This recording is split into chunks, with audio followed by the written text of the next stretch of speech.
Assalamualaikum warahmatullahi wabarakatuh. Kembali lagi kawan di Legenda Catur Dunia. Kembali saya akan melanjutkan mengulas turnamen yang ada di Jakarta Asia Zone 3.3 Chess Championship 2023 yang merupakan turnamen internasional untuk memperebutkan tiket ke Piala Dunia Catur 2023. Dan turnamen ini sudah memainkan babak ketiga tadi siang kawan. Tidak semua hasil atau game-gamenya terupload ke internet.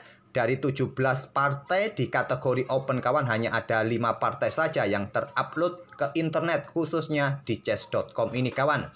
Untuk kategori womennya hanya ada 3 partai dari 11 game yang ada di babak ketiga atau setiap babaknya.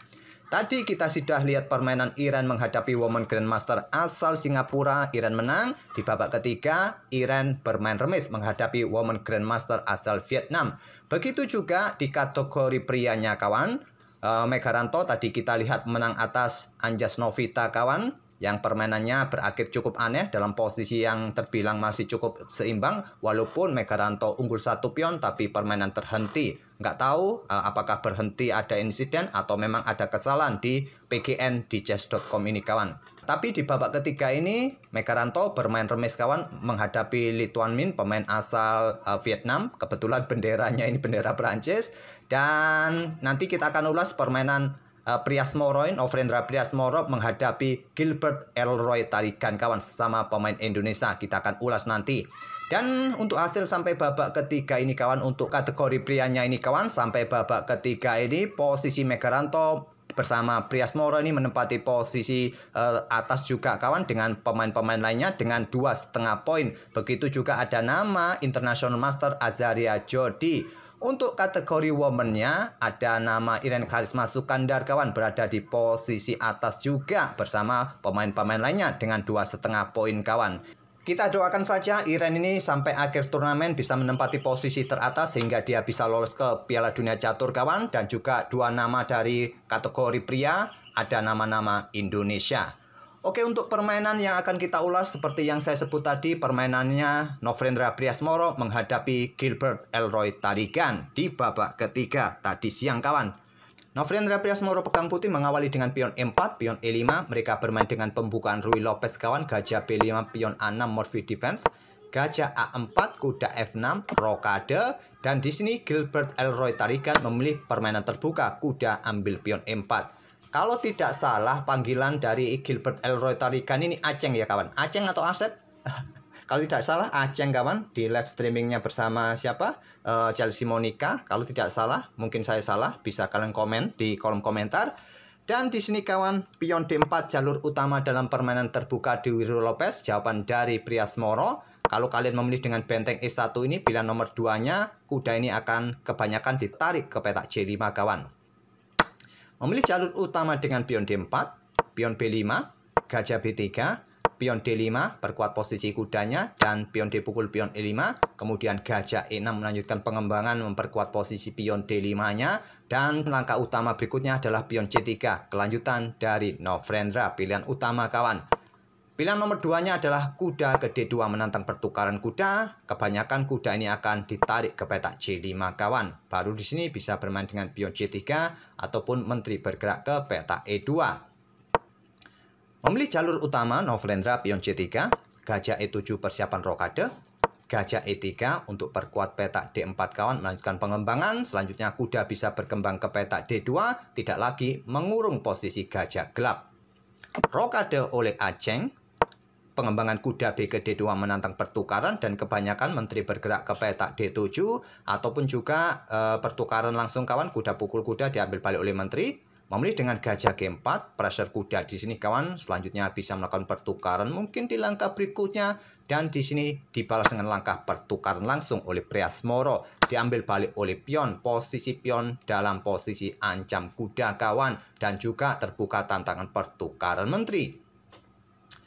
Nofrendra memilih langkah terbaik, bergerak menteri ke D5 kawan, menantang pertukaran di petak pusat. Dan di sini ada pilihan pion ambil kuda di sini kawan, menteri ambil kuda C6 ataupun pertukaran. Memilih pertukaran menteri di petak pusat, menteri pukul menteri D5 diambil balik oleh gajah, posisi gajah mengancam kuda C6, dan juga posisi kuda putih terancam oleh pion.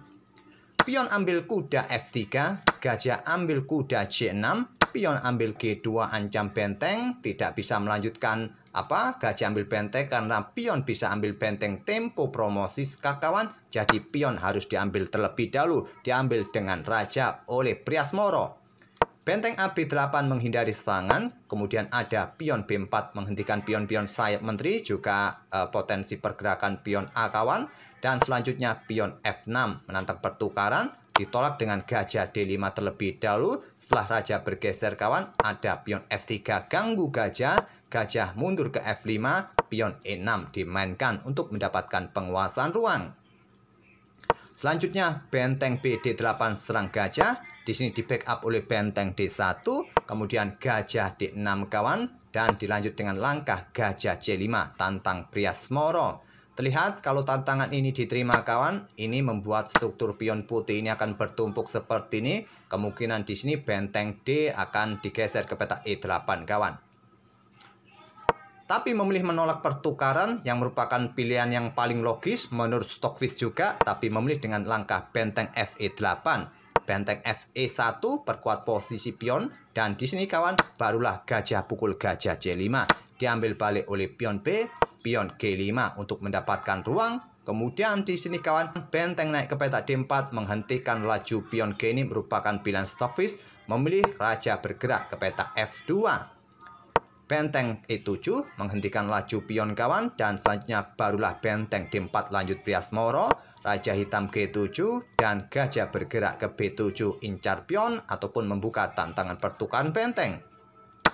Diterima, sekarang posisi pion Priasmoro kembali pulih kawan, dan nanti bisa juga diangkat untuk berkoneksi, tapi langsung dihajar pion ini oleh Aceng dengan benteng ambil pion E6.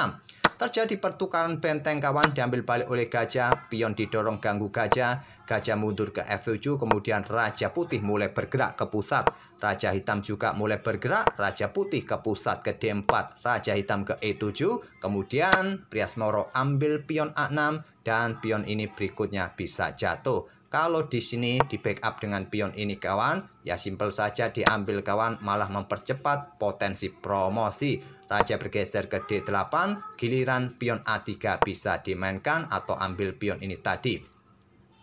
Oke, kembali lagi ke langkah aslinya, memilih dengan pion B4 kawan, gajah C4. Hati-hati kawan, ada ancaman discover pada posisi ini. Anggap saja pada posisi ini kalian bermain dengan pion ini, pion H5, maka ada ancaman skak di sini kawan. Dan gajah ini bisa jatuh. Kalau pion pukul pion sekali lagi kawan. Kalau diambil raja, gajah ini tewas. Kalau tidak diambil oleh raja, bergerak mundur kawan, maka selanjutnya pion ini akan terus didorong maju, memaksa raja akan ambil, gajah pun tewas. Oleh karena itu, Aceng memindahkan gajah ke H5, gajah E2 perkuat posisi pion F3-nya, kemudian gajah kembali ke F7, di sini gajah D1. Selanjutnya, pion H6 mengkoneksikan semua pionnya di petak gelap kawan, ataupun membuat langkah menunggu, gajah B3 perkuat posisi pion. Tetap ada ancaman di sini.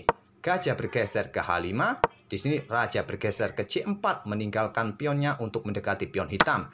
Diambil, gajah ambil pion F3, raja ambil pion B4, dan di sini kawan langkah terkuat adalah pion F5 untuk segera mendorong pion-pionnya juga segera bisa promosi kawan. Nanti gajah bergerak memberikan jalan bagi pionnya di lajur F yang merupakan pilihan terkuat. Tapi Aceng salah ambil pion kawan, yang harusnya pion F tapi memilih dengan pion H. Memberikan keuntungan bagi Priasmoro dengan pion A4 langsung didorong kawan. Di sini pion H4, pion A5, gajah E2 menghentikan laju pion, dan di sini ada pilihan gajah ke C4 atau ke D1 kawan untuk mendefleksikan posisi gajah atau blokade gajah agar pion ini bisa didorong. Memilih dengan gajah D1, langkah brilian dari Priasmoro, mencoba defleksikan posisi gajah, tidak mau kawan, gajah tetap mengawasi diagonal ini, hanya mundur ke petak F1. Kalau tadi Priasmoro mencoba blokade di sini kawan, agar pion ini bisa maju, terjadi pertukaran, diambil balik. Permainan masih tanda tanya kawan menurut Stockfish, karena posisi pion-pion hitam di sisi kanan ini juga punya potensi untuk promosi. Tapi jika dilanjutkan dengan langkah presisi kawan, kemungkinan putih masih bisa menang kawan di sini. Setelah pion putih promosi, pion hitam promosi, raja ini bergerak kawan untuk bersembunyi ke sini. Ada sedikit keuntungan dalam permainan endgame seperti ini. Posisi raja putih atau putih masih punya tempo lebih cepat untuk menyerang hitam. Atau paling tidak nanti bisa mempromosikan satu pion lagi kawan. Kembali lagi ke langkah aslinya. Jadi Priasmoro memilih gajahnya ke D1, gajah hitam mundur ke F1, gajah G4 kawan, tidak memberikan kesempatan pion F, kemudian diikuti dengan pion G kawan untuk didorong maju, langsung dihentikan semua petak terang ini. Raja hitam bergerak ke D8 untuk menjaga potensi pion ini kawan, agar gajahnya juga leluasa bergerak, agar mempunyai tempo sedikit lebih cepat untuk mendekati pion di sisi kiri. Raja putih bergerak ke C3, meninggalkan pionnya kawan, berharap bisa mendekati pion hitam di sisi kanan ini, menghabiskan pion-pion hitam ini. Gajah A6, raja D4, gajah F1, kemudian gajah F5 kawan. Ternyata apakah nanti blokade di sini pion ini bisa dimainkan?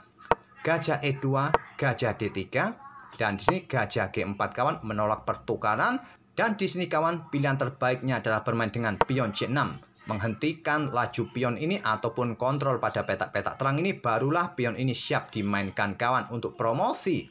Tapi Novendra salah kalkulasi kawan. Mungkin di sini dia tidak memanfaatkan kontrol waktunya yang terbilang masih cukup banyak, sekitar 46 menit di langkah ke-47 ini kawan.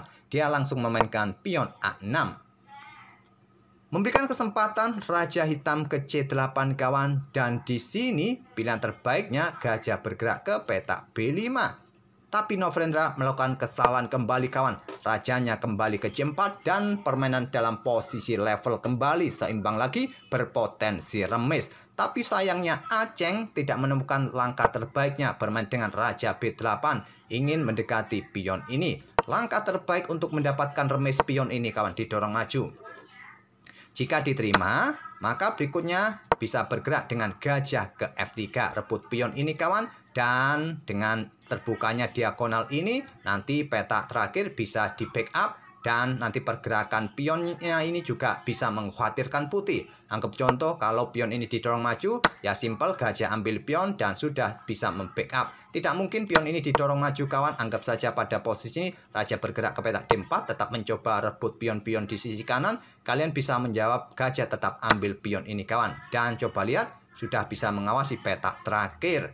Jika gajah putih ini bergerak ke petak E4 menantang pertukaran kawan, raja bisa backupnya. Gajah pukul gajah diambil balik, kalau didorong masih bisa di backup di sini kawan, raja ke B7, mungkin raja ke petak D5 untuk mencoba membackup pionnya ini. Tinggal kalian ambil saja. Kalau raja ke petak D6, kalian tinggal bergerak dengan pion G4 kawan, pion C6, dan sini pion G3. Pion pukul diambil balik, pion ini promosi, dan kalian juga bisa mendorong pion promosi juga kawan, dan juga kalian bisa mempromosikan pion. Permainan bisa remis dengan melakukan skak-skak yang berulang. Kalau pada posisi ini pion didorong maju, ditolak bagaimana? Pion ini didorong maju juga kawan, raja bisa ke B8 kawan, mengawasi pion yang di sini. Tetap masih dalam jangkauan hitam, pion ini juga sulit untuk didorong. Kembali kalian harus lihat pion-pion hitam ini siap dimainkan, pion G juga siap dimainkan, bisa promosi. Permainan masih level dan seimbang atau bisa berakhir remis. Lagi-lagi butuh langkah presisi juga. Tapi Aceng raja B8 pilihannya. Dimanfaatkan Novendra Priasmoro raja B5. Dan di sini gajah H5. Pilihan terbaik lainnya langsung ke petak A7 raja ini kawan. Tapi gajah H5 memberikan jalan bagi pion di lajur G. Pion D6 terlebih dahulu.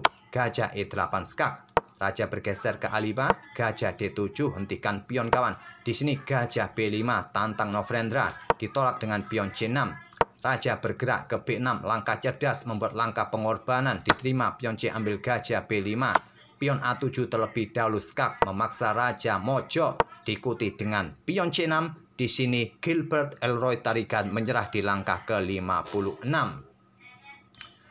Karena percuma di langkah berikutnya, salah satu pion ini bisa promosi, tak perlu saya lanjutkan. Sangat mudah, silahkan kalian lanjutkan sendiri kawan. Salah satu pion ini cepat promosi dan ancamannya skakmat dalam 5 langkah berikutnya. Oke, itulah kawan game dari Priasmoro versus Gilbert Elroy Tarigan di babak ketiga. Dengan kemenangan ini, Novendra sudah 2 kali menang dan 1 kali remis. bersama Megaranto juga dalam posisi teratas. Kita tunggu babak-babak berikutnya dari para pemain-pemain kita yang berlaga di event Asia Zone 3.3 Chess Championship 2023 di Jakarta. Semoga permainan dari kedua pemain dan ide-ide permainan Ruy Lopez terbuka tadi bisa jadi bahan referensi kalian. Kita akan bertemu di video-video berikutnya kawan. Terima kasih. Wassalamualaikum warahmatullahi wabarakatuh.